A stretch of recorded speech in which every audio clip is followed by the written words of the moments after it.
Bien, mis amados hermanos, muy buenas noches. Tengan todos los pastores, ministros, líderes. Antes de iniciar, vamos a elevar una plegaria, una súplica al Señor, para que sea Dios con nosotros, acompañándonos, dándonos, abriendo nuestras mentes, nuestros corazones, para que podamos recibir con humildad, con sencillez de corazón. Así que vamos a orar. Amado Señor y Dios, te damos gracias por la noche de hoy. Gracias por la vida que nos otorgas, que nos das, que nos permite, Señor, hacer nuestras actividades cotidianas. Y ahora, Señor, en este instante, estamos aquí en compañerismo cristiano, en esta coinonía, en camaradería, para poder aprender un poco más de tu palabra, que ella, que es realmente la que a través de ti, Señor, que tú permitiste que transforme al ser humano. Y aquí estamos, Señor, con ese propósito de que cada día tú sigas haciendo una obra en cada uno de nosotros. De antemano, Señor, también te pido que bendigas a cada pastor, a cada pastora, a cada ministro, a cada líder, y que la bendición no solamente alcance a ellos, sino que también tú bendigas su respectiva familia, desde la primera hasta la cuarta generación.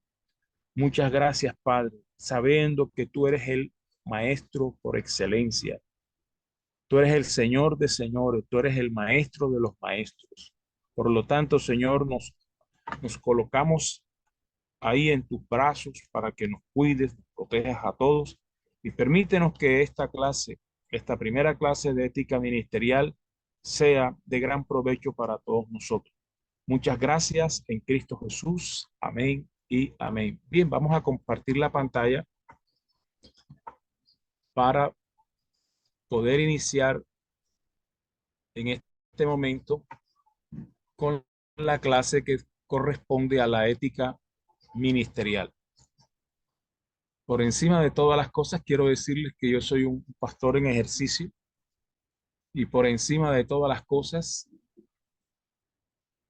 no mire tanto a las barreras porque a veces en el aspecto, cuando se mira mucho los títulos y estas cosas, a veces la gente pensará que uno va a tratar como de menospreciar o de humillar a otros. No. Nuestra finalidad como maestros de la palabra es enseñar para la vida, enseñar para que usted siga hacia adelante, para que siga desarrollando esa vocación que Dios le ha dado, que le ha entregado y usted pueda con eficacia verdaderamente desempeñarse. Así que por encima de esos títulos que usted puede observar ahí en la formación que uno tiene, uno es su consiervo, uno es su hermano, su amigo, su tutor, para que en cualquier momento, pues, usted en un momento dado pueda acudir a nosotros. Entonces vamos a iniciar precisamente con lo que es la etimología de la ética. ¿Qué es la ética en sí? ¿A dónde apunta? ¿De dónde viene? ¿De dónde procede? Entonces tenemos que partir que todo este asunto de la ética va a arrancar precisamente de lo concerniente a la filosofía griega. Va a venir del griego. Y en ese griego, en esa raíz, es la palabra ethos, no etos, porque si fuera tildado en la O, diría etos, etos. Entonces, ethos, que va a significar entonces costumbre. Así que eso quiere decir que la ética va a ser la ciencia que estudia los principios que orientan el comportamiento humano, la conducta humana, las actividades humanas,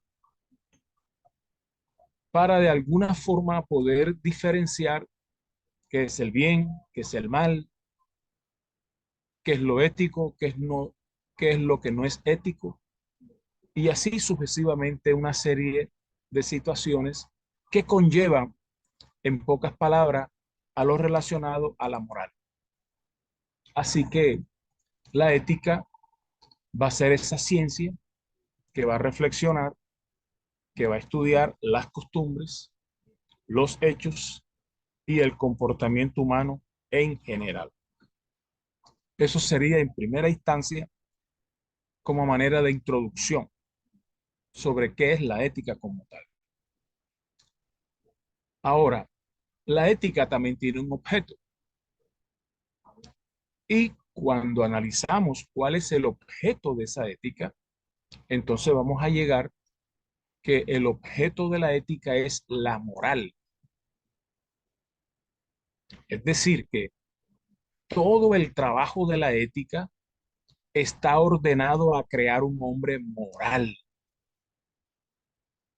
para orientarlo en relación a sus deberes, dándole a estos, o sea, a los hombres.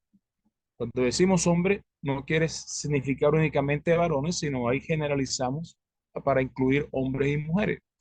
A esto es una valoración que convenza y lleve al ser humano a humanizarse, porque recordemos que el hombre, sin temor a Dios, sin búsqueda de Dios, sin Cristo, en pocas palabras, es un ser deshumanizado. Y cuando ese ser está deshumanizado, no le importa llevarse por encima a quien fuere o a cualquiera.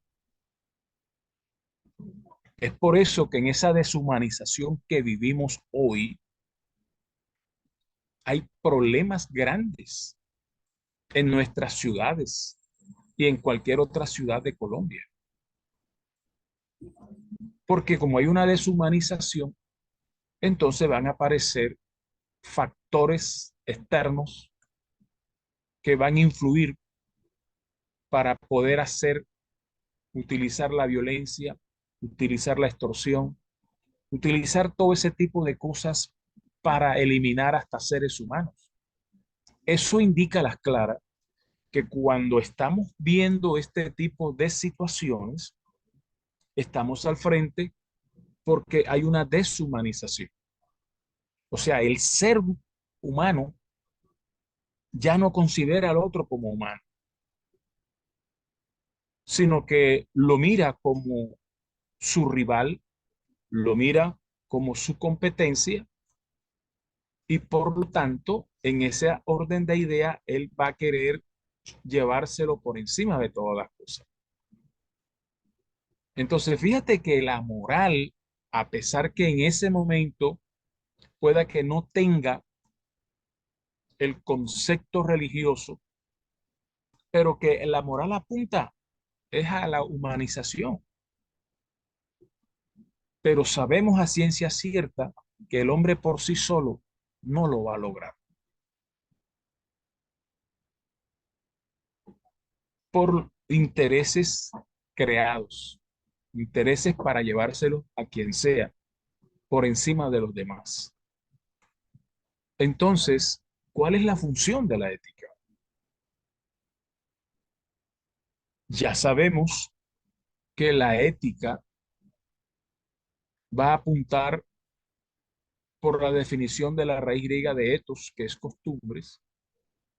Entonces se define la ética con frecuencia como la doctrina de las costumbres. Por lo tanto, la función que va a desempeñar es precisamente la de investigar, la de explicar, la de esclarecer la conducta humana válida, obligatoria y debida. Y a partir de esto, entonces, la ética va a tener una doble función. Esa función va a ser una función crítica y una función utópica. Veamos entonces qué es la función crítica, qué es la función utópica. Entonces tenemos que la función crítica lo que hace es descubrir lo inauténtico en la conducta humana. Quiere decir la deshumanización e injusticia. Cuando alguien somete a otro por la violencia, por las armas. Eso de alguna manera es deshumanización. Por ejemplo, cuando el pueblo de Israel, que te habla en el libro de Éxodo que entraron 70 personas, y luego en los siguientes pocos versículos, ya el pueblo ya no son 70, ya son miles y miles, y luego son sometidos a una esclavitud. En ese momento, el pueblo de Israel estaba siendo deshumanizado. El pueblo de Israel estaba esclavizado.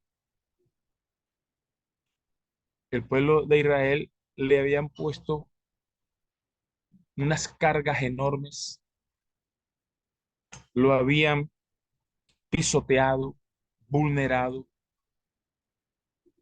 los habían pasado por encima. Y entonces aquel pueblo en su momento se siente que no es un ser libre, que es un ser que está como esclavo, que no tiene ni voz ni voto, que no tiene derecho a la libertad. Entonces, en ese momento, ellos están viviendo una injusticia. Y esa injusticia va a hacer que ese pueblo pueda levantar su voz al Dios que se le va a revelar precisamente a ese pueblo. El Dios que se le revela es un Dios que está a favor del marginado, a favor del oprimido, a favor del excluido, a favor del alienado, a favor del esclavo. Y lo más glorioso, ¿sabes qué fue? Que ese Dios no se avergonzó de ser el Dios de los esclavos, de ser el Dios de los campesinos. No se avergonzó. Y con ellos entonces va a permitir tratar de hacer algo para cambiar su forma, para que no sigan bajo ese tipo de justicia. Entonces, la ética también va a tener esa parte, para que la ética de alguna manera pueda tener este tipo de postura, para descubrir cuando hay injusticia, para descubrir cuando hay deshumanización. Y que en algún momento nosotros también tenemos que ver si algo de nosotros o en nuestras iglesias, nosotros a veces podemos ser injustos con alguien y hacemos injusticia con X personas. Entonces, esta va a permitir que usted tenga una formación que le permita solidez, madurez, para que usted enfrente con valores y con, sobre todo con ética, con moral, para ejercer un proceso con alguno de sus hermanos o de las hermanas. Y no llegar a ser, en ese caso, un hombre injusto. Entre tanto, la función utópica proyecta el ideal del comportamiento humano. Esto quiere decir aquí es la humanización del ser humano, la justicia. En pocas palabras, esto de esta función utópica es lo que se constituye como el reino o reinado de Dios. Que tú sabes muy bien, más adelante estaremos dando algunos ejemplos para utilizar la escritura, como siempre me ha gustado, o sea, combinar la teoría pero con una práctica, con la práctica bíblica, con la Biblia, para que usted vea cómo fue el momento de Jesús, cómo él pudo poder tener en su tiempo, en su momento, poder utilizar esto y hablar y decir con propiedad. Entonces, en esta función que va a promover, que va a buscar, es la humanización, es buscar la justicia, porque lo que pretende es humanizar al deshumanizado, volverlo más humano, para humanizarlo más y más.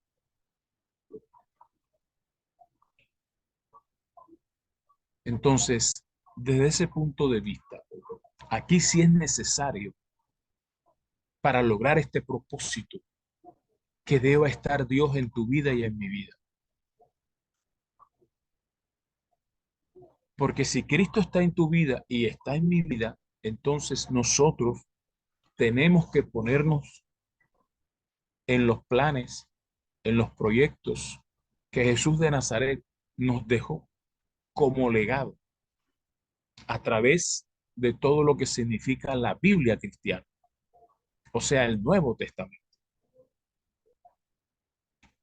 Entonces, fíjate, cuando estamos mirando esta doble función, de la función crítica y la función utópica, entonces estas dos nos van a permitir y van a presentar una clave para distinguir la diferencia que existe entre una y otra y que de alguna manera la ética tiene un papel. ¿Cuál es el papel de la ética?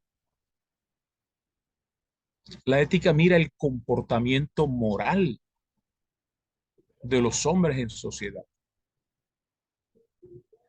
y por lo tanto el discurso ético está orientado a insertarse en la trama social.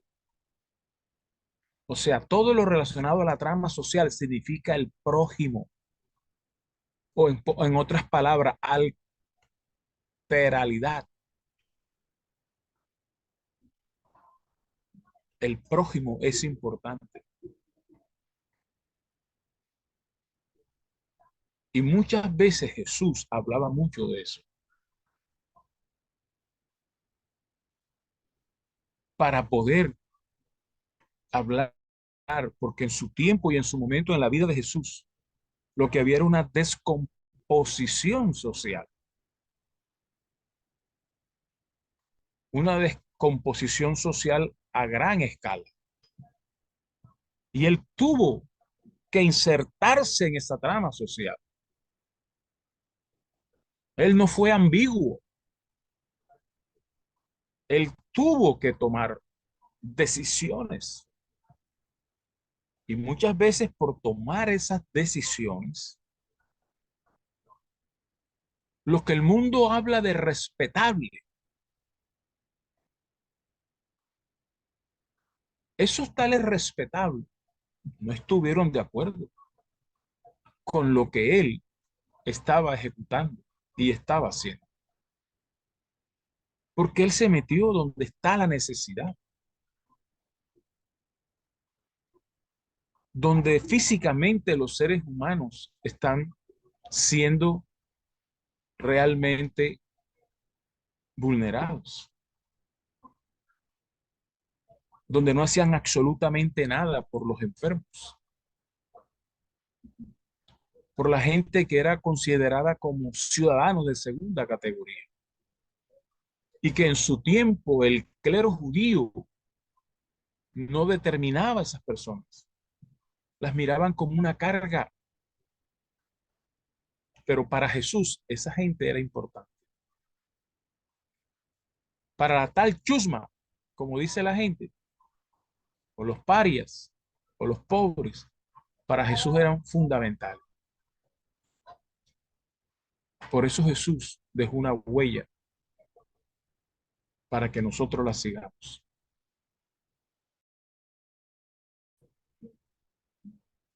De tal forma que el papel de la ética no es crear la moral,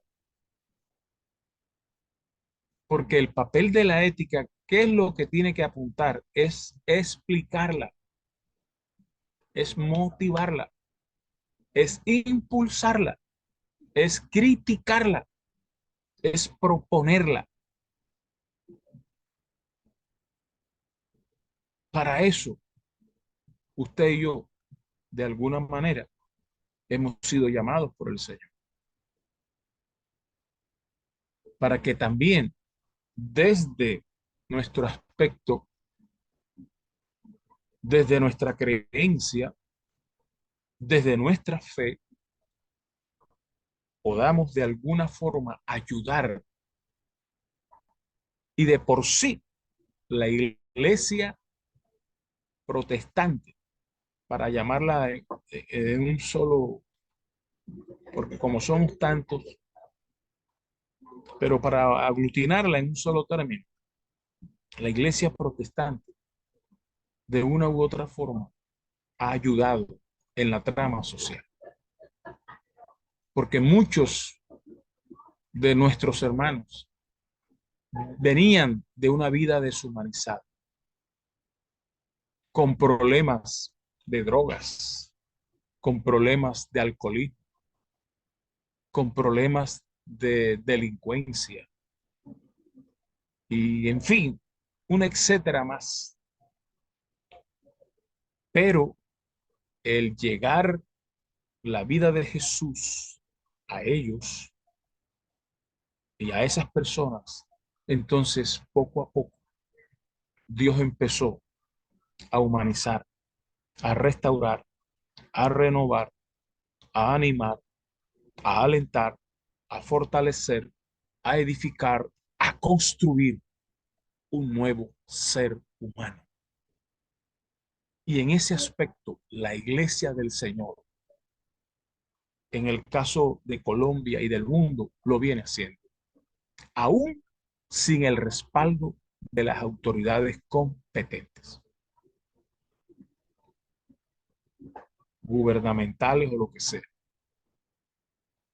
Entonces, es hermoso y es motivante poder nosotros desde nuestra fe, desde nuestra creencia, poder avanzar y poder verdaderamente hacer las cosas como el Dios del cielo nos pide y nos demanda. ¿Ya? Entonces,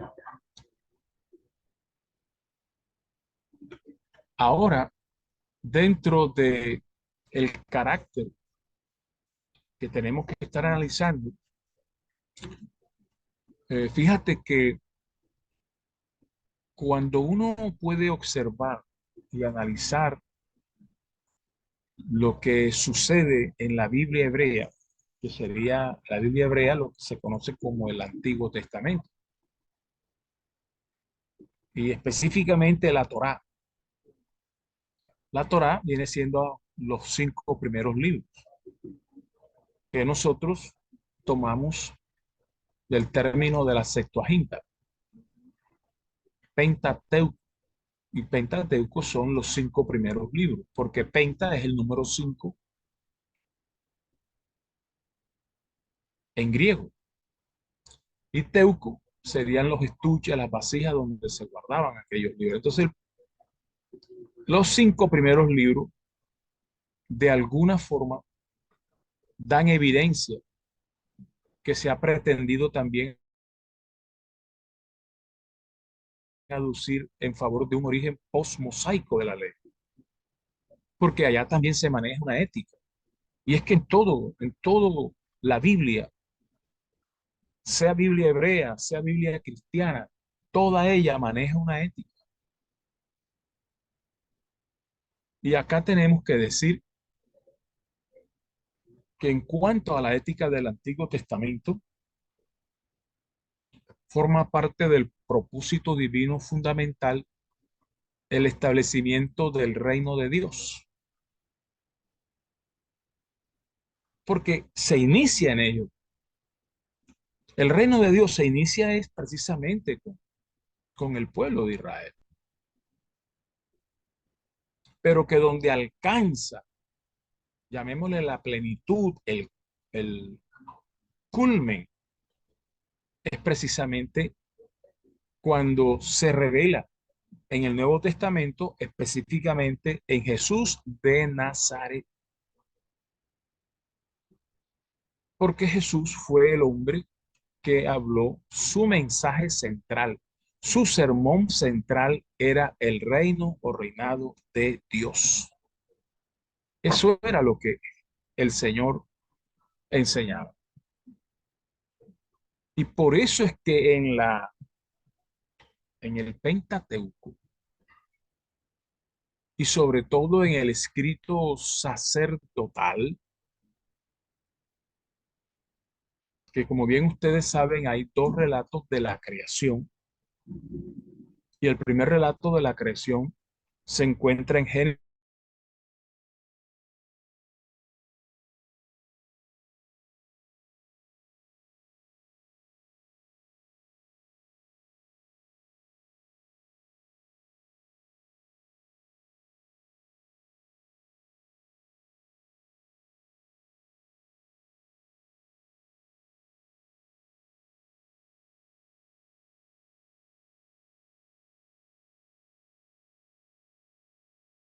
capítulo 1, versículo 26 y 27, ese sacerdotal. Y fíjate algo, ese escrito sacerdotal fue expuesto por escrito a partir del siglo V antes de Cristo.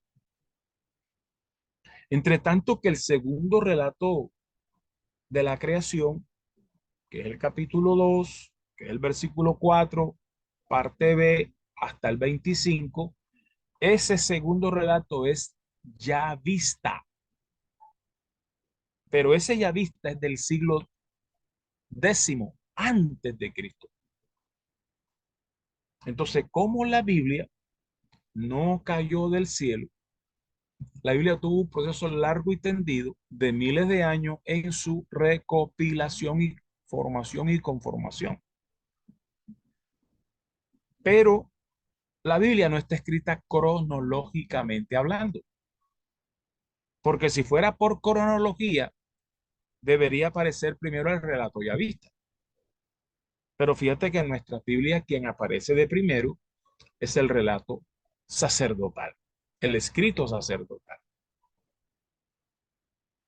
Y el escrito sacerdotal te va a hablar que Dios creó al hombre a imagen y semejanza de Dios, pero lo hace así, o sea, como si fuera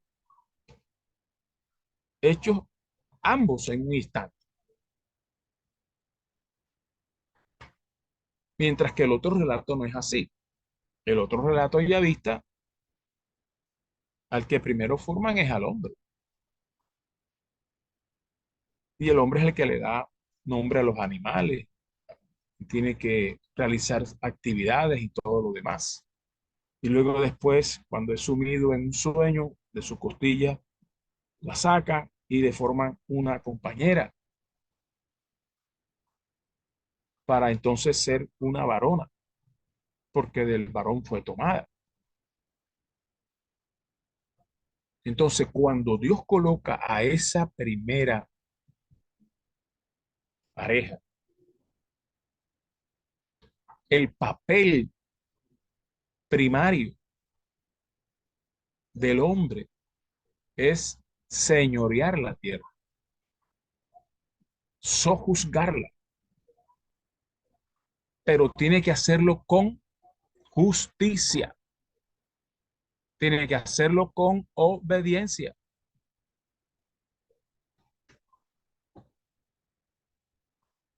La pregunta es, ¿me están escuchando? Porque yo tengo el micrófono abierto, porque Jairo me dice que se fue la voz. Entonces quiero que alguien me... La sintonía se escucha como un cañón. Ok, mi hermano, Profe, perfecto. se escucha, hace un momento fue que se fue la voz, pero ya está ok. Ah, ok, ok. Entonces estamos explicando esa parte de cómo en ese momento de la creación de la primera pareja era para señorear la tierra. para sojuzgarla. Era en obediencia a la voluntad de Dios. Entre tanto que si alguien puede leer el texto de Génesis 1:28 y luego pueden ir al Salmo 8 del versículo 6 al 8 para que veamos por los textos de la Escritura. Génesis 1:28. Sí, correcto.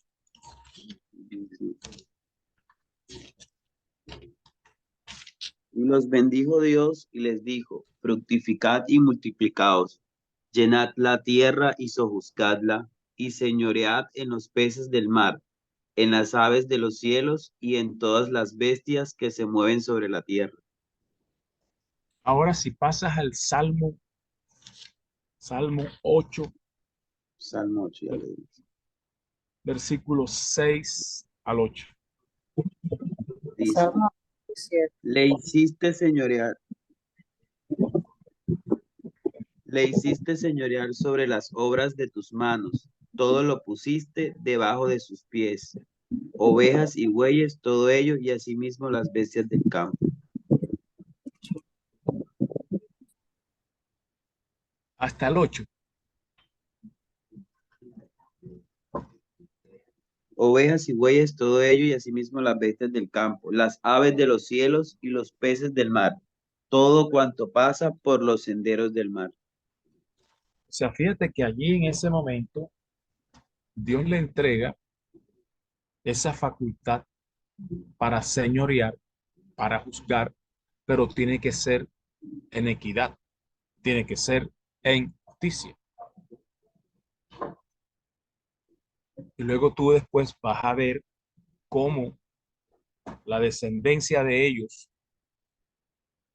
Caín, Abel, por cuestiones de territorialidad, por controlar, porque el uno era sedentario, sedentario, o sea, tener una tierra propia cercana donde haya agua y ahí sentarse, ubicarse. Entre tanto, Abel era un pastor de oveja que tiene que estar como nómada desplazándose por distintos lugares. Y luego después de esa ofrenda que presentó cada uno de ellos, entonces vino Caín y se levanta contra su hermano. Entonces se rompe la armonía porque hay un asesinato. Se presenta, por así decirlo, la primera deshumanización. Porque el que controla la tierra se vuelve un poco mezquino, ruin, porque no quiere compartir para que, en ese caso, Abel, que es pastor, que anda con ovejas y que tiene que buscar pastos, que tiene que buscar agua limpia, ríos. Entonces probablemente este que está en el control de la tierra, que puede ser incluso económicamente hablando más fuerte, y que este, que es el pastor de ovejas, pueda que sea un poco, a pesar de que tiene muchas ovejas que representa una buena economía, sin embargo, este que está dedicado a la agricultura, a la explotación de la tierra como tal, entonces va a un momento difícil. Primo, estoy dando una clase, después te llamo. ¿Oíste?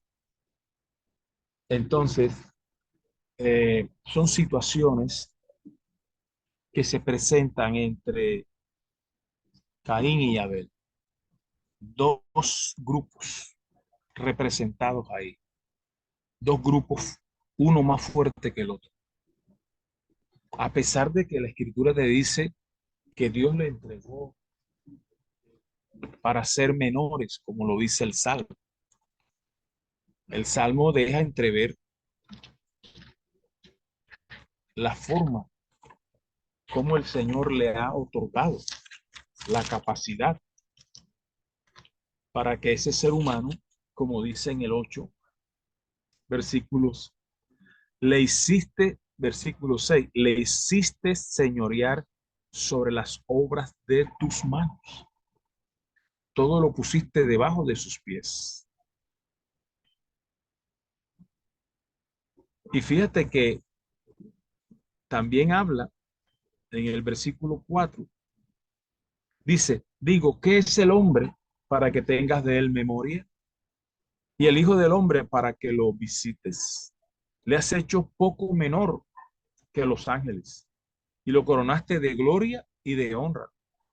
Le hiciste señorear sobre las obras de tus manos. Todo lo pusiste debajo de sus pies. Entonces, cuando el hombre, cuando el ser humano se aparta de Dios, lo que produce, en pocas palabras, es muerte, es asesinar a su hermano, porque los que se matan son seres humanos y al ser seres humanos se hacen hermanos, pero por causa de este tipo de comportamiento empiezan a tener dificultades, problemas. Entonces, ¿qué aparece? Aparece el pecado humano. Y tú sabes lo que hace el pecado. El pecado entre Caín y Abel fue ese.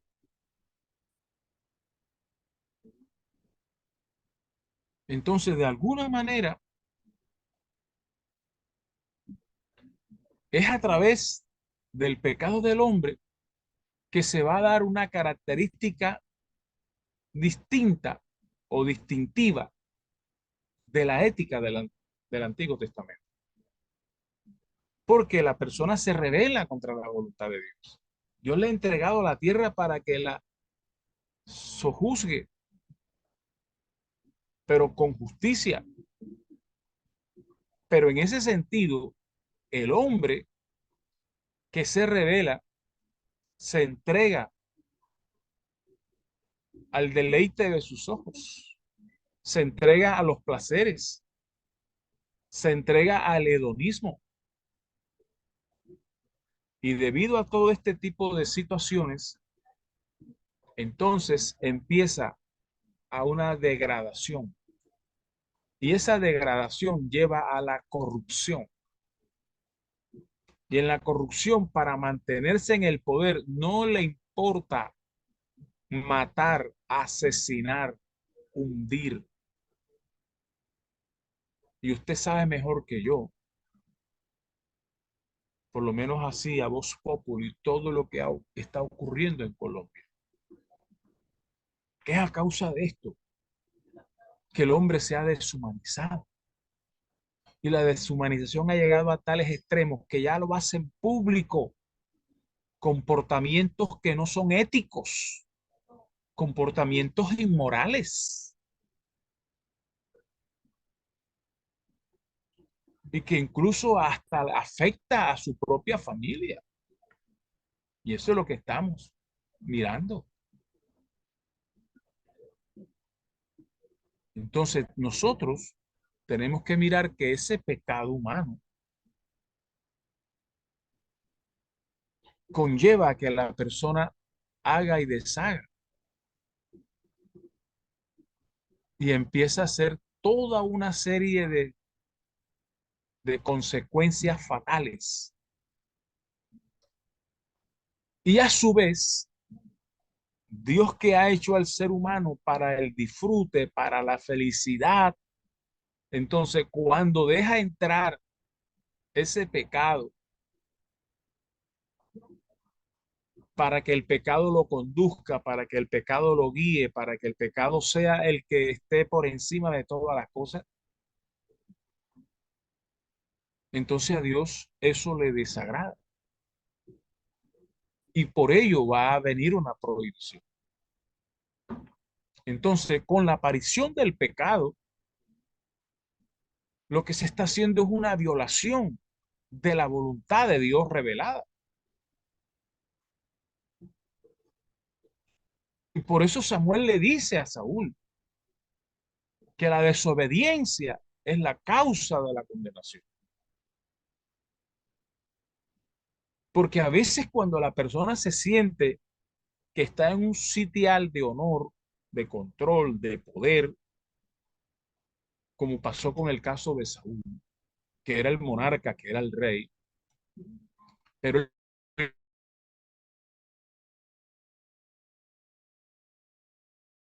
él quiso hacer algo que a él no le convenía. Él era el rey, pero no era el sacerdote. Entonces él quiso hacer funciones sacerdotales, todo por el simple hecho que como él era el rey, como era el monarca, él lo podía hacer. Entonces Samuel tiene que hablarle de una manera certera, de una manera clara. ¿Para qué? Para que él entendiera que esa causal, entonces Dios iba a proveerse de otra persona con mejores cualidades. Y entonces tú sabes que esto hace que toda la Biblia hebrea, que es lo que nosotros llamamos Antiguo Testamento, pero que debemos de, como en la academia hoy en día se está hablando de Biblia hebrea. Entonces, la Biblia hebrea lo que va a hacer resaltar es el principio de la responsabilidad moral del hombre que tiene delante de Dios y de esa justicia retributiva, ya que Dios es Dios santo y es justo y tiene que castigar las violaciones del orden moral divino. Y acá te voy a decir algo claro. El Dios de la Biblia hebrea es un Dios que premia al pueblo que es obediente, que escucha, que pone en práctica. Si ese pueblo pone en práctica, Dios lo bendice en esta tierra. ¿Cómo lo va a bendecir? Lo va a bendecir con largura de años, con el mayor número de hijos e hijas, con el mayor número de tener animales, propiedades, tierra, territorio. Lo va a premiar para que el hombre sea con una buena esposa, que lo ame, que lo respete y que el hombre pueda morir y ser enterrado en los sepulcros de sus padres. Pero el hombre era premiado en su tiempo, dependiendo que ese hombre escuchara atentamente la voz de Jehová. Y la prueba más clara era como decir, si te portas bien, si caminas bien, si vas por el camino del bien, Dios te bendecía. Si vas por camino del mal, Dios no te bendecía. Pero era un premio que se daba ya, latente. Y quiero que alguien pueda participar con la lectura de Deuteronomio capítulo 28. Deuteronomio 28 habla de eso. Esto que te estoy diciendo. Hola, pastor, buenas noches a todos los Buenas noches. 28 desde el 1. Sí, mi hermanita, claro que sí. Dice, bendiciones de la obediencia. Leo la palabra en el nombre del Padre, del Hijo, del glorioso Espíritu Santo. Dice, acontecerá que si oyeres atentamente la voz de Jehová tu Dios para guardar y poner por obra todos sus mandamientos que yo te prescribo hoy. También Jehová tu Dios te exaltará sobre todas las naciones de la tierra y vendrán sobre ti todas estas bendiciones y te alcanzarán si oyeres la voz de Jehová, tu Dios. Bendito serás tú en la ciudad y bendito tú en el campo. Bendito el fruto de tu vientre, el fruto de tu tierra, el fruto de tus bestias, la cría de tus vacas y los rebaños de tus ovejas. Benditas serán, benditas serán tus canastas y tu arteza de amasar. Bendito serás en tu entrar y bendito en tu salir. Jehová derrotará a tus enemigos que se levantaren contra ti. Por un camino saldrán contra ti y por 7 caminos huirán delante de ti. Jehová te enviará su bendición sobre tus graneros y sobre todo aquello en que pusieres tu mano, y te bendecirá en la tierra que Jehová tu Dios te da.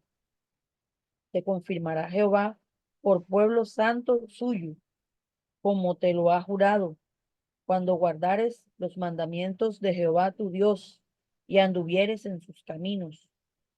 Y verán todos los pueblos de la tierra que el nombre de Jehová es invocado sobre ti y te temerán. Y te hará Jehová sobreabundar en bienes, en el fruto de tu vientre, en el fruto de tu bestia, en el fruto de tu tierra, en el país que Jehová juró a tus padres que te habría de dar. Te abrirá Jehová su buen tesoro, el cielo, para enviar la lluvia a tu tierra en su tiempo y para bendecir toda obra de tus manos. Y prestarás a muchas naciones, y tú no pedirás prestado. Te pondrá Jehová por cabeza y no por cola, y estarás encima solamente y no estarás debajo, si obedecieres los mandamientos de Jehová tu Dios, que yo te ordeno hoy para que los guardes y cumplas. Y si no te apartares de todas las palabras que yo te mando hoy, ni a diestra ni a siniestra, para ir tras dioses ajenos y servirles. Amén. Sí. Ahora mira lo contrario.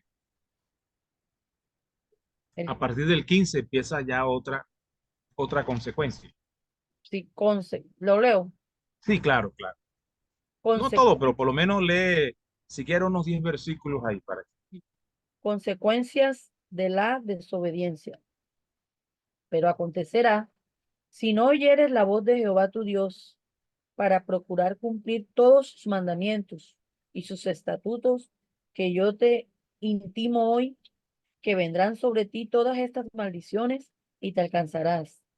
Maldito serás tú en la ciudad y maldito en el campo. Maldita tu canasta y tu arteza de amasar. Maldito el fruto de tu vientre, el fruto de tu tierra, la cría de tus vacas y los rebaños de tus ovejas.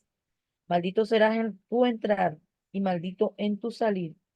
Jehová enviará contra ti la maldición, quebranto y asombro en todo cuanto pusieres mano e hicieres, hasta que seas destruido y perezca pronto a causa de la maldad de tus obras, por las cuales me habrás dejado. Jehová traerá sobre ti mortandad hasta que te consuma de la tierra a la cual entras para tomar posesión de ella.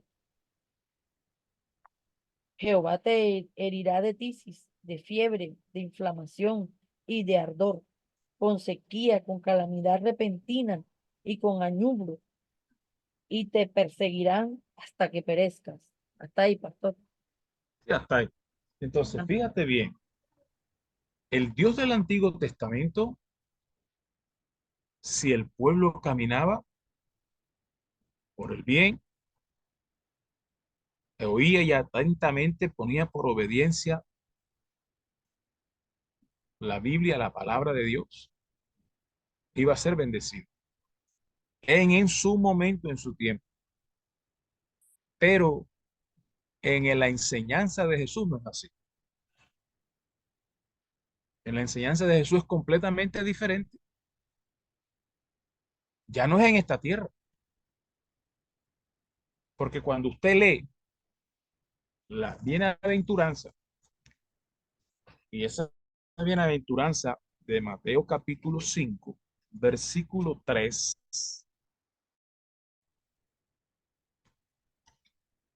¿Cuándo y en qué momento va a ser bendecido?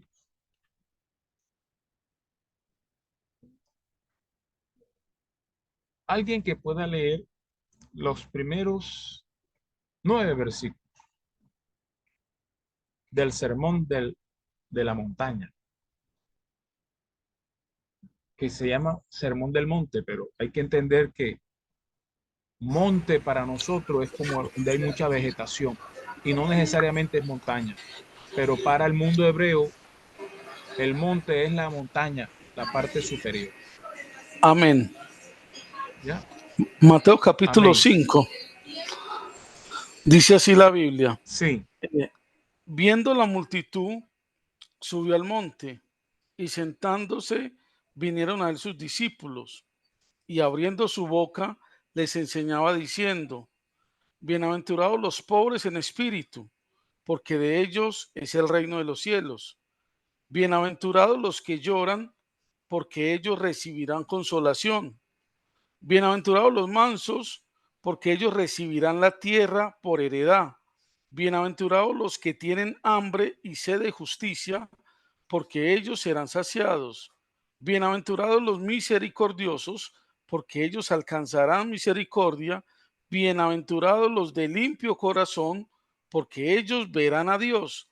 Bienaventurados los pacificadores, porque ellos serán llamados hijos de Dios.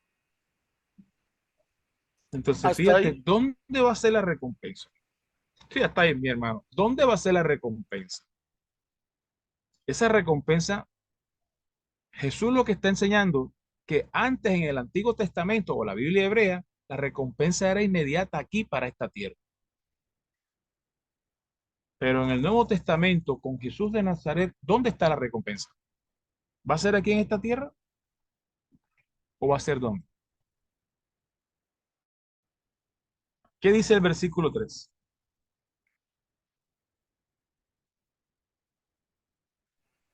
Bienaventurados los pobres en espíritu, porque de ellos es el reino de los cielos. El reino de los cielos, que es el mismo reino de Dios, pero como para el mundo judío, el nombre de Dios es innombrable, no se puede pronunciar. Entonces ellos, en el caso de Mateo, lo coloca de los cielos, pero ya sabemos que eso es en el caso de los cielos, es el reino o reinado de Dios. Y entonces empieza a enseñar de una manera diferente. Y fíjate que eso conllevó a que algunos telepredicadores llegaron a decir esto.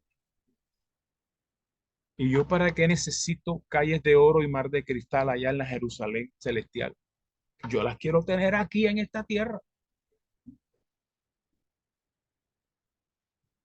Entonces ahí hay una situación para que nosotros hagamos un estudio, no ahora porque no es competencia, pero para que despertar ese interés en ti y en mí de poder ahondar, de poder investigar esa parte,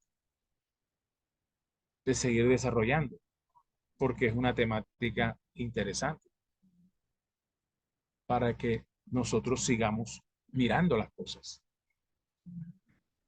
Así que, déjenme decir porque se fue, ok. Entonces, para ello, Dios ha establecido también la redención divina, porque por causa del pecado, la gente se alejó. Por causa del pecado, la gente cometió cosas inverosímiles. Pero entonces, en la providencia divina, sabiendo que el hombre por sí solo no iba a poder, entonces Dios empezó a tener un trato. Y el trato que va a hacer es un pacto. Pero ese pacto, te voy a hablar claro, el pacto lo hace Dios, que es el superior, y el hombre es el ser inferior. Recuerda que en el capítulo 15 de Génesis te habla cuando Abraham sacrifica animales, los parte por la mitad, pero las aves no las parte. Quiere decir de que en ese momento, cuando él sacrifica a los animales, sale sangre, se embadurna, se embarra, etcétera, y hay un charco de sangre porque son varios animales de 3 años, menores de 3 años, y aves. Y a su vez están las aves de carroña que quieren y él tiene que luchar para evitar que las aves de carroña quieran llegar a comerse ese sacrificio para el pacto.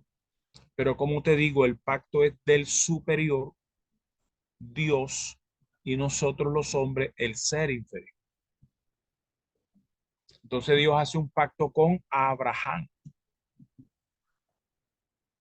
Y recuerda que Abraham va a ser el padre de la fe de las tres grandes religiones monoteístas: judaísmo, cristianismo e islamismo. Y luego lo va a renovar con ese pueblo, o sea, con la descendencia de Abraham en el Sinaí, en el monte Sinaí, que es cuando el monte se siente el temblor, como si fuese, por así decirlo, o como un volcán en erupción, así en esa sensibilidad, en ese estruendo, y el pueblo tuvo temor, y el pueblo se doblegó y dijo que iba a obedecer. Y luego posteriormente entonces le van a entregar las tablas de la ley, o sea, lo que es el decálogo, etcétera. Entonces Dios estableció el pacto, pero el pacto es del superior que es Dios y nosotros los seres humanos inferiores. Pero a veces en estos actuales momentos se oye decir, pacta con Dios, como que si el hombre fuera superior y Dios el inferior. No, señor, no te vistas que no vas. Es el orden, es este. El pacto de Dios es Dios el superior y nosotros los humanos inferior.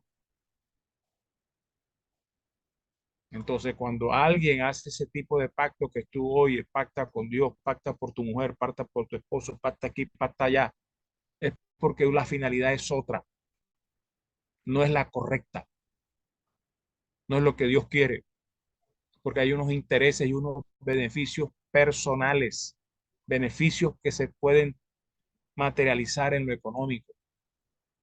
Entonces, debido a eso es que meten eso por las orejas, por todos lados. Pero el pacto es de Dios el superior y nosotros el ser inferior. Entonces, cuando establece ese pacto, fíjate que hasta en los profetas se ve el profeta, como el caso de Oseas. Oseas es el profeta y se le dice que se case con una mujer, con Gomer, pero Gomer sale siendo una mujer bastante complicada, bastante difícil, y al final ella se prostituye, pero sin embargo el amor hace que Oseas vuelva por ella. Entonces en ese momento el profeta asume que esa vivencia personal que vive el profeta, él la va a comparar en la manera como el pueblo representado en Gomer y Oseas el profeta representando a Dios. Entonces, en ese momento, Israel va a ser la esposa de Jehová. Hemos colocado ese término Yahvé por relación de las cuatro consonantes. YHWH, que no se puede pronunciar, es impronunciable el nombre de Dios. Entonces, en la parte más cercana es la que ha traducido a la parte católica al decir Yahvé, porque conserva YHWH. Y nosotros que utilizamos el término Jehová, pero al final de cuentas, sea Yahvé o sea Jehová, es el mismo Dios, no son dos dioses, es uno solo. Entonces, a partir de allí, fíjate cómo se da ese nexo, cómo se da esa relación, para que otra vez ella vuelva a ser fiel. Y Gomer vuelve a ser esa mujer restaurada, esa mujer renovada. Y es por eso que en los libros proféticos, los profetas siempre se quejan de que Israel ha sido infiel, que se ha ido tras dioses ajenos. Tanto que dice, me dejaron a mí fuente de agua viva y cavaron para sí cisternas rotas, cisternas que no pueden retener el agua. Eso lo dice el profeta Jeremías en ese capítulo 2, versículo 13. Todo ese capítulo 2 de Jeremías y 3, él habla de eso de una manera magistral. Y la dice, ¿quién ha cambiado sus ídolos? Y ninguna de las otras naciones paganas cambiaban de ídolo, mantenían sus ídolos. Pero sin embargo Israel quitó a Jehová y adoró cualquiera, porque se volvieron politeístas. El pueblo de Israel se volvió politeísta, adoradores de diversos dioses. Y la causa por la cual ellos fueron llevados al cautiverio es precisamente por eso. Entonces, cuando es llevado al cautiverio tanto el reino de Israel, con capital Samaria, y el reino del sur, reino de Judá, con capital Jerusalén, el reino del norte fue llevado por los asirios, el reino del sur o reino de Judá fue llevado por los babilonios. Entonces, ese momento de haber llevado a los pueblos, al reino de Israel como al reino de Judá, llevados a cautiverio, eso les va a permitir entonces salir ahora siendo un pueblo monoteísta, o sea, adorador de un solo Dios. Pero tuvieron que pasar por esas vicisitudes, por esas dificultades. Por eso la Escritura dice, a los que aman a Dios, todas las cosas le ayudan a bien, a pesar que venga adversidades, a pesar que vengan pruebas, que vengan luchas, porque hasta eso también se quiere cambiar hoy el mensaje, porque quieren meter un mensaje de un evangelio sin cruz, donde quieren proyectar de que el evangelio de Cristo es casa, carro y beca, que el evangelio de Cristo es de éxito, que es de prosperidad y prosperidad y prosperidad y prosperidad. Pero eso lo prometió el Señor. Eso lo dijo Jesús. No te vistas que no vas, porque no es cierto. En el mundo tendréis aflicción, pero confiad, yo he vencido el mundo. Pablo muchas veces, estando preso y estando a punto de morir, cuando dijo Filipenses 4:13, que todo el mundo se lo sabe de memoria, todo lo puedo en Cristo que me fortalece. La gente dice esa frase y la repite y la dice constantemente, pero lo saca fuera de contexto. ¿Qué es sacarlo fuera de contexto? Porque cree que Pablo cuando dice eso, él está en una mansión en Roma o en una villa allá en Roma o en Éfeso o en Tesalónica o en la Odisea o cualquier otra de esas ciudades. Y yo quiero decirte, amados hermanos, Cuando Pablo dice, todo lo puedo en Cristo que me fortalece, Pablo está en la cárcel. Pablo está detenido como un malhechor. Pero ese hombre no se queja como los cristianos de hoy. El cristiano de hoy, tan pronto como le han enseñado ese mal evangelio, tan pronto cuando vive una prueba, lo primero que grita es, Señor, y eso que soy tu hijo. ¿Cómo así, Señor? Entonces, ¿para qué yo te sirvo? Entonces, ¿para qué? ¿De qué vale servirte? Porque todo está mentalizado es aquí, aquí, aquí, aquí. Cuando Jesús te dijo, bienaventurados los pobres en espíritu, porque de ellos es el reino de los cielos.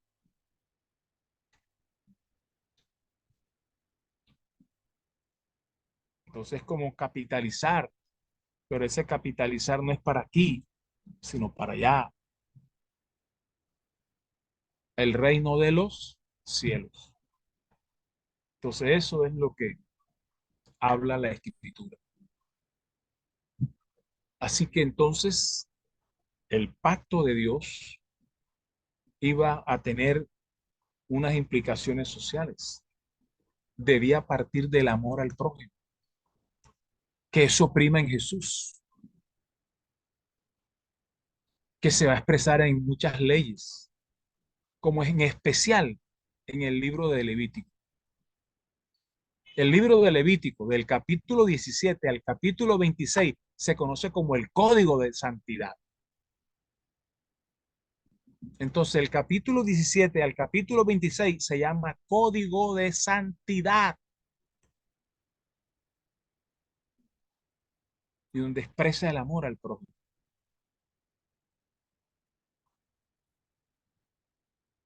Y por eso también habla de tener precaución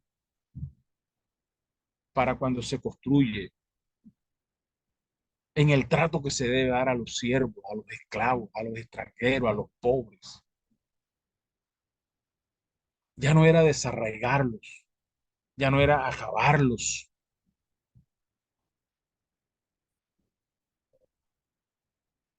Mira cómo dice este código de santidad en Levítico. Déjame buscarte la cita exacta para que tú la subrayes y no se te olvide.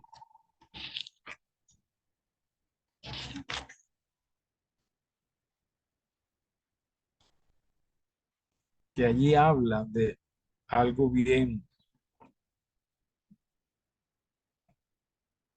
enorme,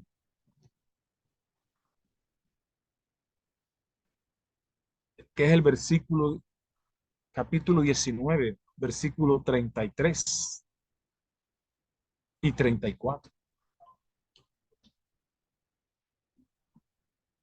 Ahí tú lo puedes subrayar. ¿Quién lee ese texto?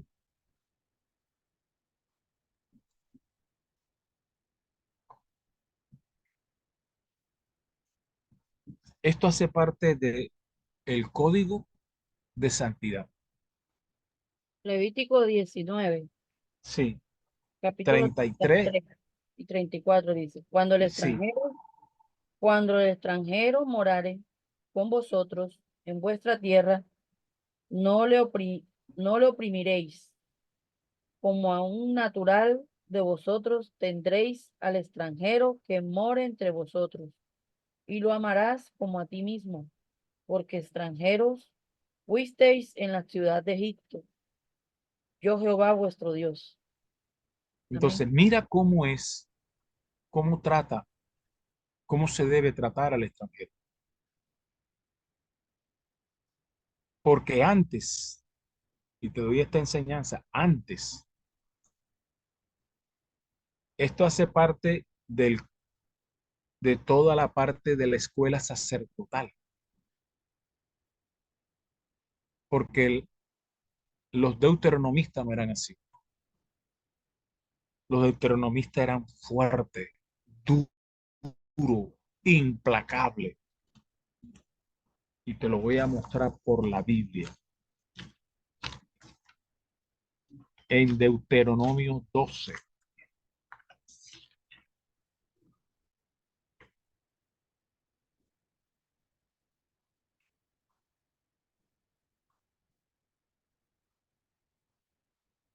2 y 3 por lo menos. Se puede leer todo, pero nada más para mirar dos textos, el 2 y el 3. Y entonces mira el contraste cuando el escrito sacerdotal viene a cambiar, hace un ajuste, porque aquí es implacable, aquí dice, ¿cómo? Léelo para que tú veas.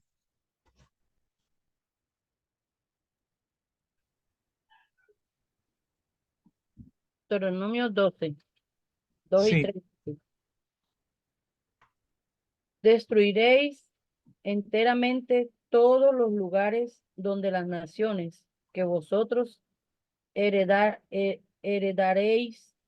sirvieron a sus dioses, sobre los montes altos y sobre los collados, y debajo de todo árbol frondoso. Derribaréis sus altares y quebrantaréis sus estatutos y sus imágenes de acera. Consumiréis con fuego y destruiréis las esculturas de sus dioses y raeréis su nombre de aquel lugar. Amén. ahora mira este otro texto que habla también de una forma dura, fuerte, que es en el caso del libro de Josué. Y en el libro de Josué, él les dice de una forma tan terrible, tan funesta. Ejemplo, Josué 6, versículo 21. Sí. Josué 8, 24 y 25.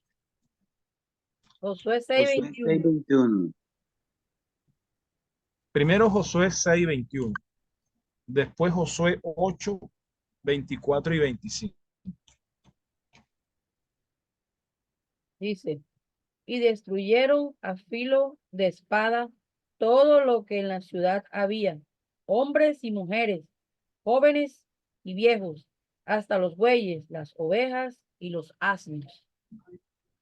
Ahora el 8:24, dice, Josué 8, 20, 24, 25, dice, y cuando los israelitas acabaron de matar a todos los moradores de ahí, en el campo y en el desierto, a donde los habían perseguido, y todos habían caído a filo de espada hasta ser consumidos, todos los israelitas volvieron ahí y también la hirieron a filo de espada.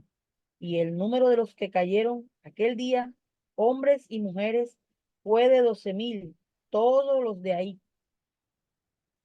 Entonces, ahora en el código de santidad, que fue lo que leímos al comienzo digamos, De Levítico 19, 33 y 33 y 33. la acción se va dando de una manera progresiva, poco a poco, no va cayendo enseguida uno tras otro.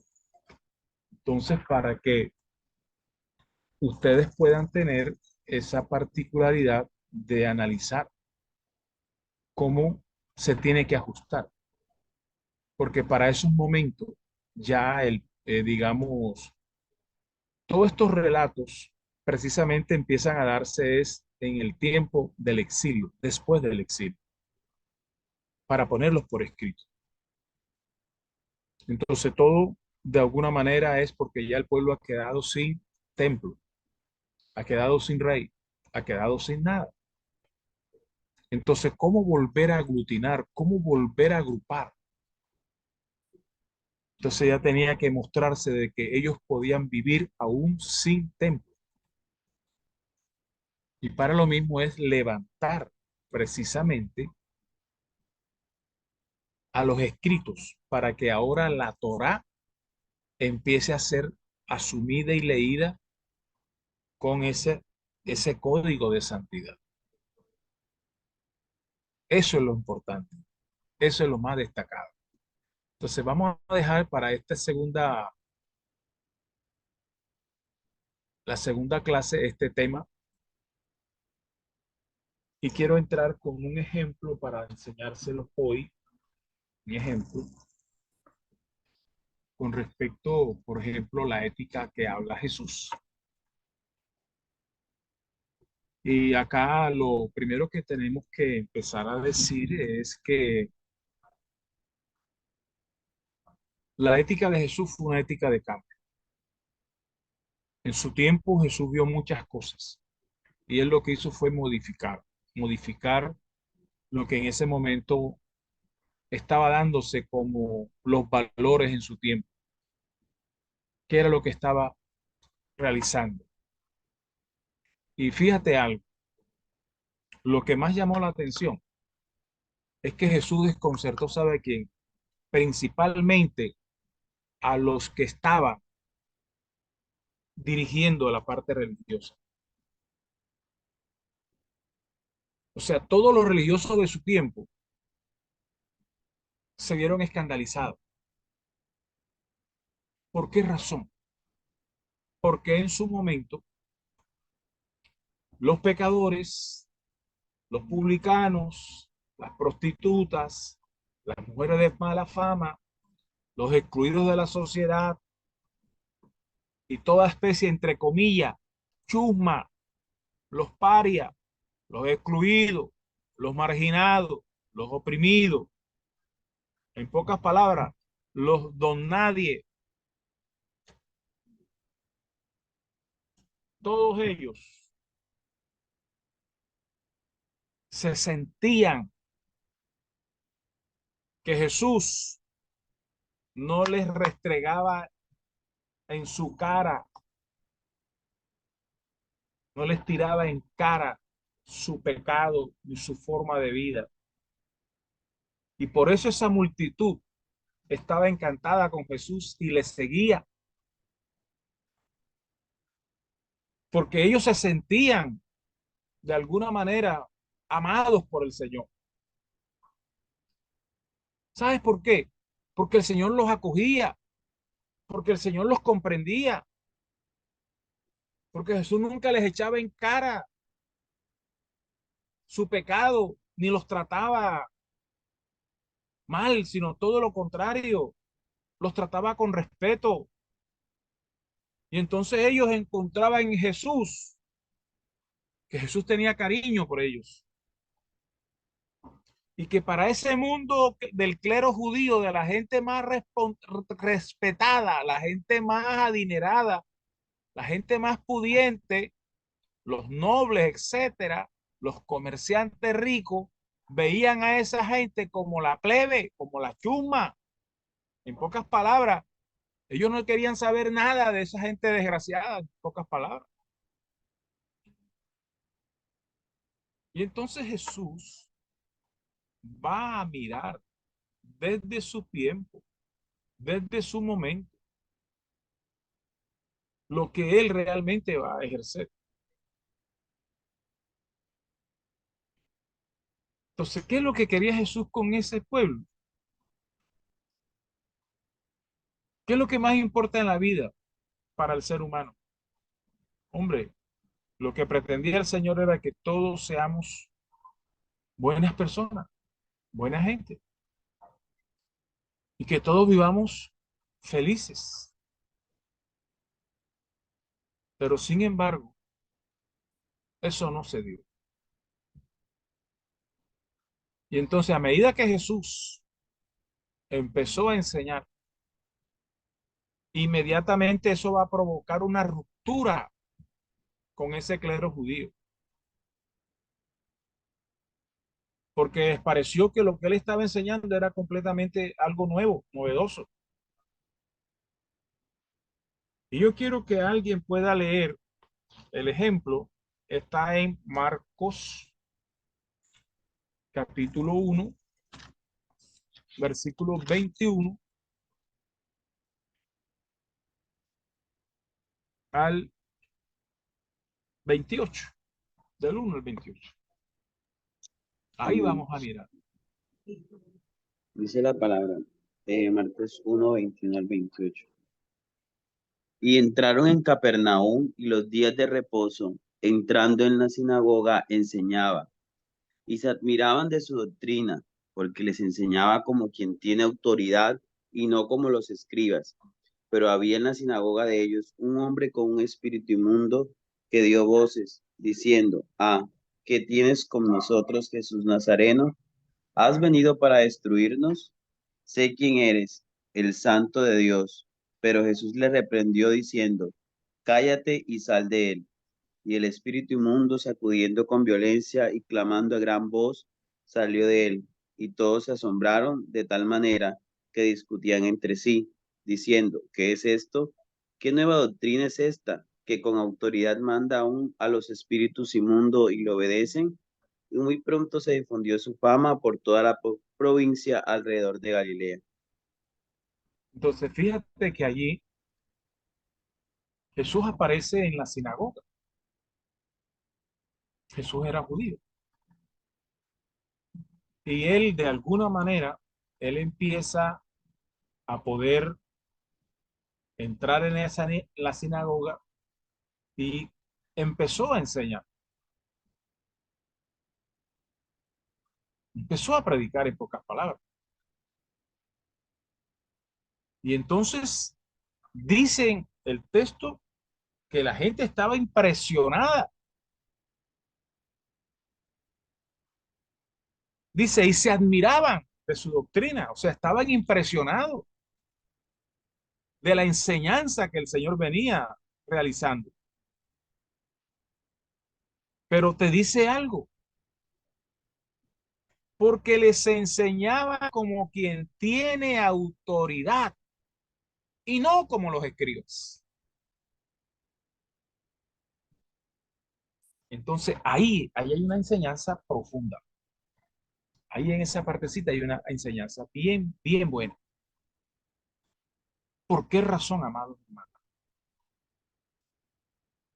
Mira que la gente notó enseguida la diferencia entre Jesús y en ese momento los escribas, o sea, los letrados.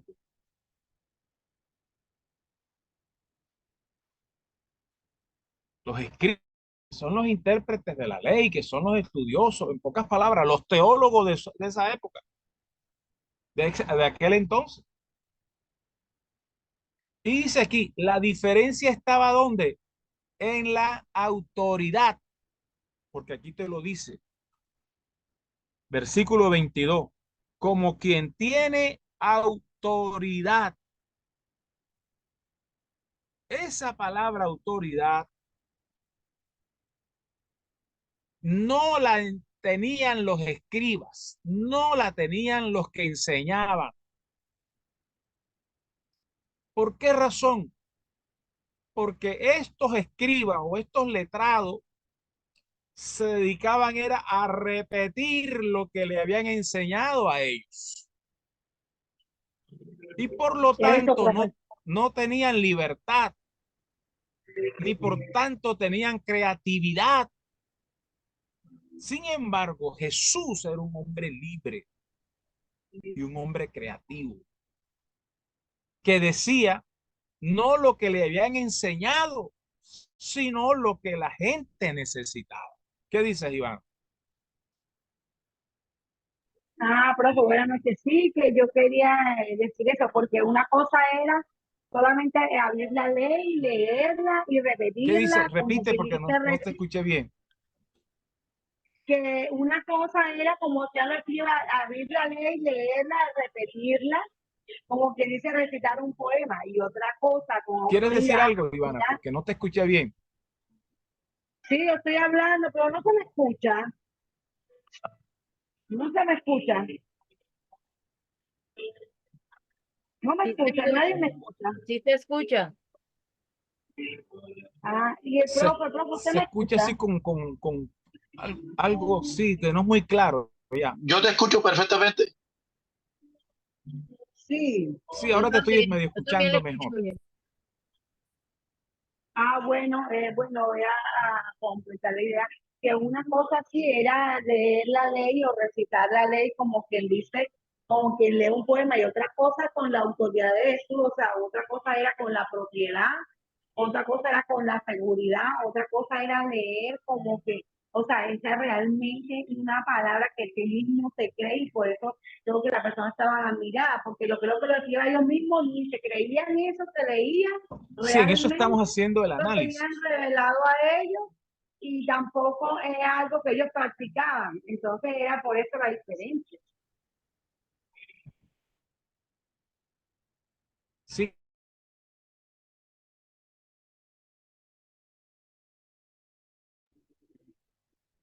Ya, profe, gracias. Creo que el profe no he me escuchó bien. escuchado claro, ya, pero eso último sí te lo pude escuchar mejor. Lo que estamos diciendo es que había una diferencia entre la autoridad, como hablaba Jesús, como enseñaba Jesús, y la diferencia con los escribas, queriendo decir de que ellos no tenían esa autoridad, que ellos lo que hacían era repetir las enseñanzas que habían escuchado de otros rabinos. Entonces Jesús era un hombre libre, y además ser libre era un hombre creativo, era un hombre que podía interpretar la Torá. Entonces, ¿qué pasaba?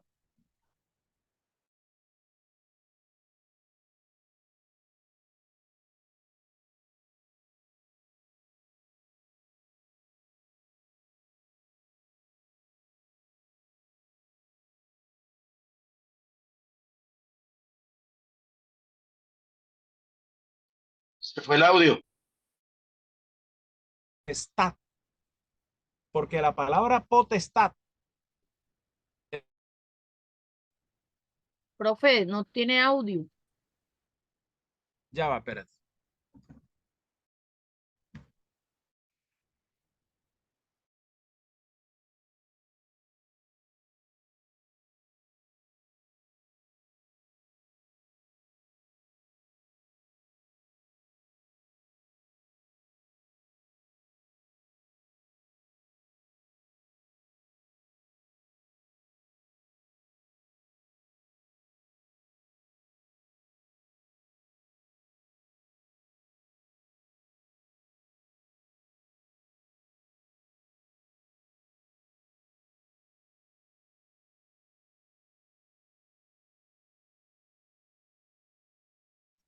Hubo un bajón de luz y entonces nos sacó de la... Tú sabes que a veces son fallas que uno no tiene prevista. Entonces le estaba hablando de acerca de... Jesús hablaba con autoridad y los escribas hablaban era con potestad. Porque ¿qué es la potestad? Es la de obligar y someter. Y eso era lo que hacían ellos. Obligar y someter al pueblo con ponerle cargas y cargas y cargas, pero ellos no las cumplían. Entre tanto, Jesús hablaba con autoridad, porque la autoridad es nada más de convencer, y convencer. Muy diferente a esa potestad que era de obligar y someter. Entonces Jesús habló de esa forma. Y entonces mira lo que ocurrió. Todo lo que estaba en ese momento desarrollándose. Y entonces el hombre, el espíritu inmundo que habitaba en ese tipo, nada más por la enseñanza, Jesús ni siquiera se ha dirigido a él, porque Jesús está enseñando para todos. Jesús no está poniendo la mirada solamente en él, está mirando a todos y está enseñando para todos. Pero en ese momento, tipo que está ahí, que iba a la sinagoga, pero estaba endemoniado, y los líderes de la sinagoga no sabían absolutamente nada de eso. Y es cuando ese personaje le dice, ah, ¿qué tienes con nosotros, Jesús Nazareno? ¿Has venido para destruirnos? Sé quién eres, el Santo de Dios. Y eso solamente con autoridad, no con potestad. Porque la potestad, ¿cuál es? Obligar y someter. Pero la autoridad es persuadir y convencer. Jesús que le dijo, cállate y sal de él. No hizo show, no hizo nada mediático, solamente la autoridad. Cállate y sal de él. Y cuando él dijo eso, el espíritu inmundo empezó a sacudir al hombre con violencia y clamando a gran voz, salió de él. Fíjate, Jesús no maltrató, no cogió rabia, no se enfrentó al tipo ni con violencia, porque él tenía la autoridad. Cuando eso ocurrió, ¿qué pasó? El versículo 27 dice, todos se asombraron, quedaron atónitos, admirados, maravillados. Y entonces empezaron a decir, ¿qué es esto? ¿Qué nueva doctrina es esta? Que con autoridad manda aún a los espíritus inmundos y le obedece. Entonces, que hoy nosotros podamos poner en práctica la autoridad que Dios te ha entregado para persuadir y para convencer. No con potestad, que es para obligar y someter. Los escribas utilizaban la potestad, obligar y someter. Pero Jesús no hacía eso. Entonces, eso trajo como consecuencia que empezaran el clero a mirar a Jesús como un hombre peligroso, a Jesús como un hombre que podía dañarle su negocio. Y entonces que empezaron a fraguar poco a poco, a buscar para eliminarlos. Entonces, quiero que ahora abrir este espacio para los hermanos consiervos, ministros, pastores, pastoras, líderes. ¿Qué te gustó? ¿Qué te impactó de lo que hasta ahora hemos dado? ¿Qué más te llamó la atención con respecto a la temática que hoy abordamos? Para que día a día pongamos por obra lo que el Señor nos ha entregado. Y recuerda que entre más usted sepa, es más sencillo debe ser, más humano. Nada de ser altivo, ni altanero, ni orgulloso, sino todo lo contrario. Profe, ¿me puede repetir algo? ¿Sí? Profe, tenemos que la potestad es para obligar y convencer, pero la autoridad es para... La autoridad es para persuadir y convencer. Persuadir y convencer. Ese lo tenía Jesús, pero los escribas tenían era la potestad, obligar y someter, imponerse. Aquel que tiene el conocimiento soy yo y tú tienes que hacer esto, ta, ta, ta, ta. Entonces Jesús no era así. Jesús era más humano. Por eso la gente venía, prostitutas, publicanos, enfermos, cojos, mancos, leprosos. Y Jesús a ninguno de ellos le tiraba en cara su pecado. Los acogía. Y la gente venía porque encontraban en Jesús un hombre completamente diferente.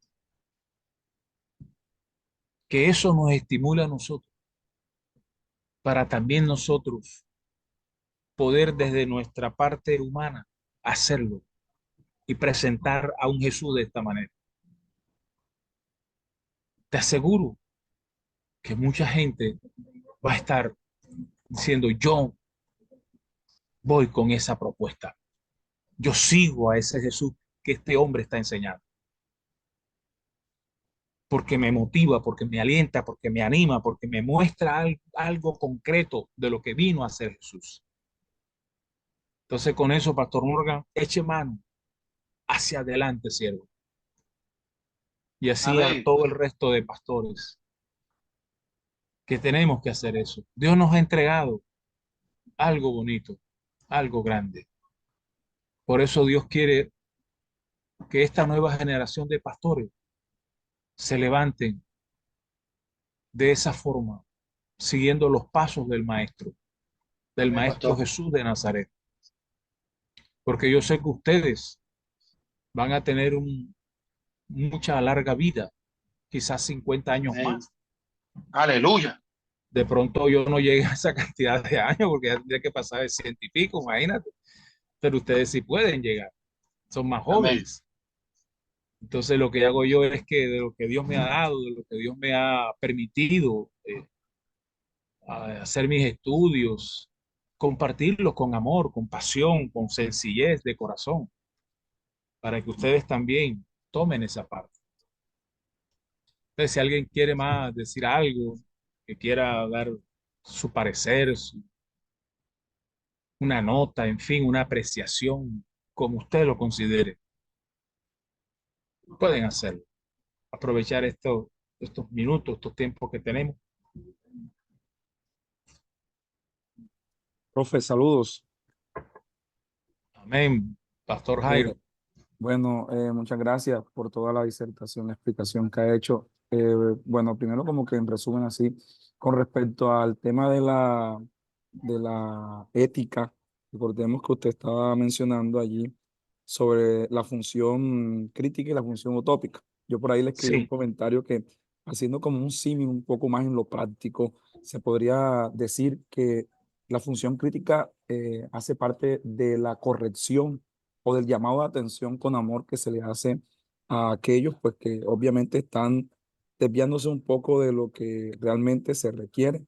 Y la función utópica sería como la solución o hacia donde se debería dirigir o se deben dirigir los esfuerzos para que aquella persona pueda, digamos que, ajustarse un poco más a lo que se requiere dentro del ámbito cristiano. Un ejemplo.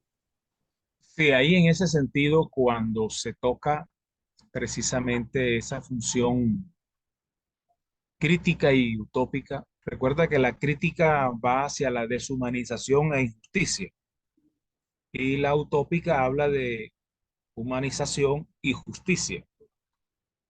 Entonces, lo que tenemos que nosotros hablar, porque nos toca a nosotros como seres humanos, es poder desempeñar que haya en lo positivo, en lo nuestro, es de que logremos que los seres humanos, de alguna manera, que viven una vida deshumanizada y que esa vida deshumanizada lo conlleva a que ellos hagan todas las clases de injusticia, vida y por haber. Pero en la propuesta a través de Jesús, porque también Jesús maneja una ética, la ética de Cristo. Y este ejemplo que les acabo de poner es como decir la ética de Cristo, el ejemplo que coloqué ahora de Marcos 1, del 21 al 28. Entonces, desde esa perspectiva, tú la puedes manejar. Y todos los consiervos que están aquí pueden manejar esa parte para lograr que ese deshumanizado, que antes era violento, que antes hacía maldad, que antes asesinaba, que hacía esto, que hacía lo otro, entonces en la medida en que el Señor, porque recuerda, humanamente hablando, el ser humano no va a cambiar. Ni aún con todos los aportes que la ética pueda brindar. Porque al final de cuentas, el que verdaderamente hace que cambie la persona es Cristo Jesús. Que deje esa vida disipada, que deje esa vida deshumanizada para convertirse ahora en un ser más humano y que pueda realizar actos de bondad, que es lo que realmente se permite para que entonces allí podamos verdaderamente avanzar en este proceso que Dios nos ha encomendado. Tú y yo tenemos una palabra y esa palabra que Dios nos ha dado son buenas nuevas, son buenas noticias, no son malas noticias. Jesús empleaba las buenas noticias para eso, esa cantidad de seres humanos. Por eso era que esas multitudes de publicanos, prostitutas, enfermos, cojos, mancos, etcétera, ellos iban al encuentro con Jesús. Porque recuerda que el clero judío a toda esta clase de enfermos le decía que estaban así porque Dios no los amaba, porque seguramente ellos tenían algún pecado que no habían confesado. Y por eso Dios los estaba castigando. Entonces el clero judío, en vez de acercar a la gente, lo que hacía era que los alejaba. Pero Jesús los acercaba, porque lo que pretendía buscar era que esa gente infeliz fuera feliz. Y por eso las multitudes. Y entonces, ¿qué ocurrió? Que mucha gente empezaba a censurar a Jesús. Oye, y vuestro maestro come con publicanos y pecadores, teniendo el término pecador entre comillas, como toda esa cantidad de paria, yuma, los don nadie, los que no sirven, etcétera, etcétera. Pero Jesús con ellos los atendía y comía con ellos. Entonces aquí la vivencia de Jesús era no de la potestad, porque la potestad ¿cuál era? Obligar y someter.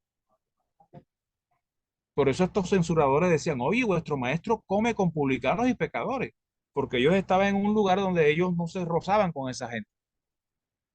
Ellos lo que hacían era obligar y someter con la tal potestad. Pero Jesús utilizaba la autoridad. La autoridad era convencer y persuadir. Por eso las multitudes.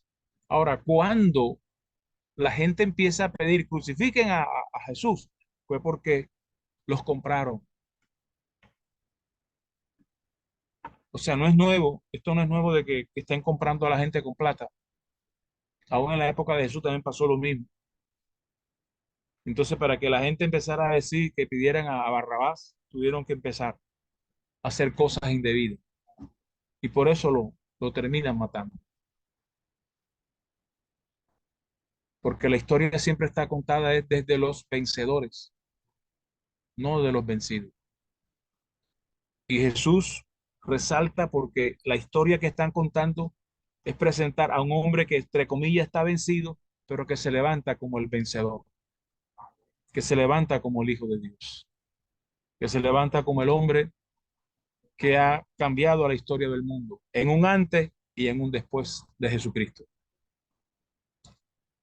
Entonces, bien, mis amados, para mí en esta noche ha sido un placer, una dicha poder estar compartiendo con ustedes este tiempo maravilloso para estar como su tutor, como su amigo, como su maestro y esperando que día a día ustedes sigan haciendo ese gran papel que Dios les ha encomendado para ser hoy la nueva generación de ministros, la nueva generación de pastores que van a seguir adelante y que realmente van a colocar a Cristo Jesús levantando su bandera. Así que mis amados, Dios les bendiga, Dios les guarde y nos Gracias, veremos pastor. Dios Bendiciones. mediante el próximo lunes. Dios les bendiga. Bendiciones para todos.